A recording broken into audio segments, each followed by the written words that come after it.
juez Peinado quiere saber la relación de la asesora de Moncloa, Cristina Álvarez, con la mujer del presidente y por qué intercambió correos con la Complutense por el máster de Begoña Gómez. Ella ha dicho que está contratada como asesora personal, que lleva toda su agenda, tanto pública como privada, un puesto de confianza 24 horas al día. Peinado también investiga a Begoña Gómez por tráfico de influencias y corrupción en los negocios. RTVE ha tenido acceso a 2 interrogatorios que ponen en cuestión la imputación de Juan José Güemes, exconsejero del PP en Madrid, que entró a declarar como testigo y salió como imputado. Lo juro. El juez Peinado le dijo que una subordinada había declarado que contrataron a Begoña Gómez en el Instituto de Empresa por ser la mujer del presidente del gobierno. La directora de Recursos Humanos manifestó en esta sede que fue usted quien le dijo que había que formalizar el contrato y que la razón o la motivación, en concreto utilizó el término motivación, era por ser la esposa del presidente del gobierno. ¿Eso es así o se requiere de una diligencia de careo? Dígame, contésteme. Señoría, es cierto que yo di la instrucción a doña Sonsoles Gil de Antuñano de formalizar el contrato de doña Begoña Gómez, porque era su superior jerárquico y quien podía darle esa instrucción.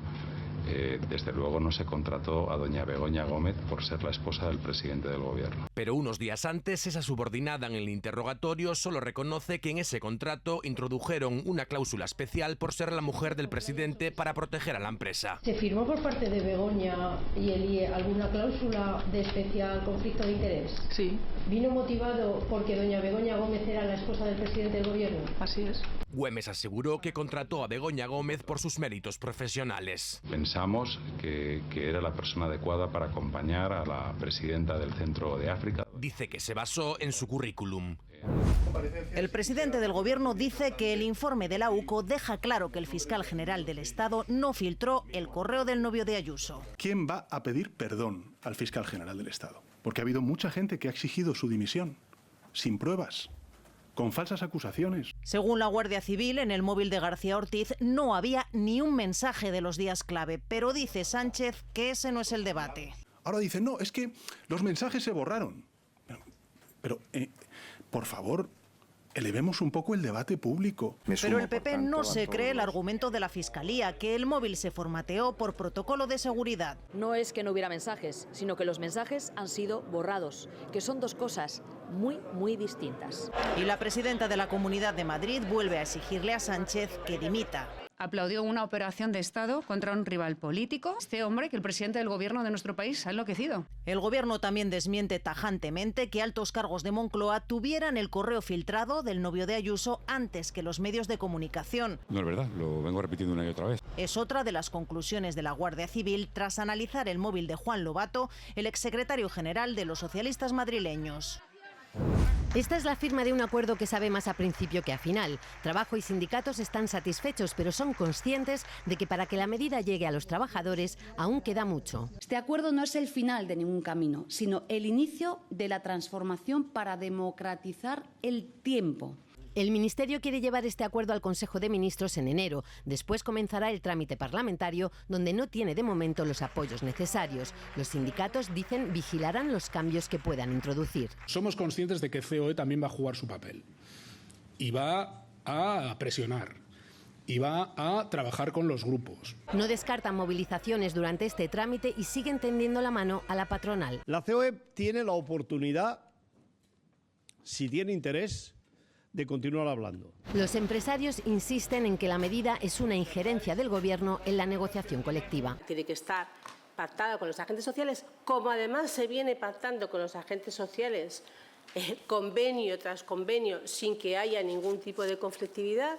Trabajo calcula que entraría en vigor a mediados de año. A partir de ese momento, las empresas tendrían hasta finales de 2025 para adaptar sus jornadas a la nueva norma. Por tanto, habría empresas que la aplicarían en 2025 y otras en 2026. Creo que se nos debe el debido respeto. Bueno, y lo reclamamos en ese sentido. No vamos a entrar en discusiones. En lo del respeto se gana. Señor de Rato, no. Y después de 9 años, yo tengo el respeto que no tengo. Vamos a Fue uno de los muchos momentos tensos que se vivieron durante el juicio. La fiscal anticorrupción, Elena Lorente, en sus conclusiones, le acusó de querer controlar el juicio. Es una persona que ha tenido muchísimo poder y dotes para el control. Y de usar trampantojos y oscuridades para manipular el caso.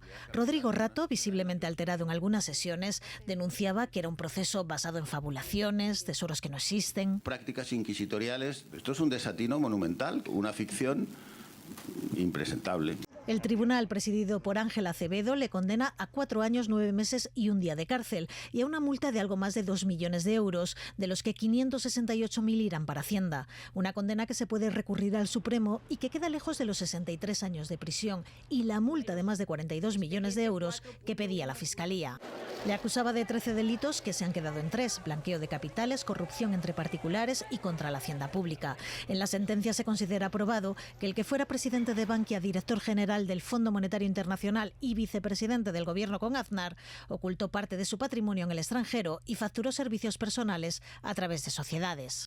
Es la segunda condena y la tercera vez que está en el banquillo en la última década. Asumo los errores que haya podido cometer, que pido perdón a la sociedad. Estuvo 2 años en prisión por el caso de las tarjetas Black de Caja Madrid y resultó absuelto por la salida a bolsa de Bankia. La sentencia también recoge condenas que eluden prisión para otros 2 acusados, Domingo Plazas y Alberto Portuondo. El resto ha resultado absuelto.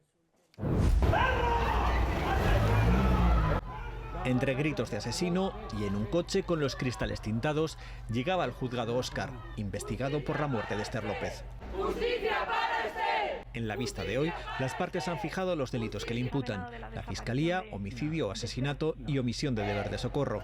La familia de Esther suma además el de detención ilegal y lesiones agravadas. Es un paso muy importante, enorme. Son 3 años después de una lucha infernal. Esto no se lo desea absolutamente a nadie. Su defensa ha pedido el sobreseimiento de la causa. A pesar del contundente informe de la UCO, considera que no hay nada en su contra. El cadáver no presenta ningún vestigio, ninguna partícula, ningún rastro, ni nada que implique a Óscar. Pide que se busquen nuevas pruebas, muchas de ellas enfocadas a demostrar que el cuerpo de Esther no se depositó en la cuneta el día que mantienen las acusaciones. Acreditar la fecha, que para nosotros es muy importante, de cuándo aparece el cadáver en la cuneta. No tiene ningún sentido porque en esa curva donde se encontró el cadáver hay 4 metros de desnivel, casi 3,80 metros, no se puede ver nada desde la carretera. En unos días conoceremos la decisión de la jueza. Los israelíes circulan por el territorio desmilitarizado de los Altos del Golán que Siria e Israel pactaron en 1974 tras fijar esta frontera entre ambos países bajo supervisión de Naciones Unidas. En ese acuerdo, Israel no devolvió el terreno previamente conquistado en la Guerra de los 6 días, en los que residen ahora 24.000 drusos sirios. El 90% de ellos opina como Samir, que ahora tampoco lo devolverá. A solo 60 kilómetros de Damasco controla 300 de territorio sirio y una zona estratégica del Monte Hermón. Este es uno de los puntos fronterizos por el que accedió el ejército israelí a suelo sirio tras la caída de Bashar al-Assad. Esta puerta no se había abierto desde el año 74. Ahora está completamente vigilada por soldados israelíes las 24 horas del día. Pero se prohíbe el paso a los civiles. La valla dividió el municipio druso de 12.000 habitantes de Magdal Shams.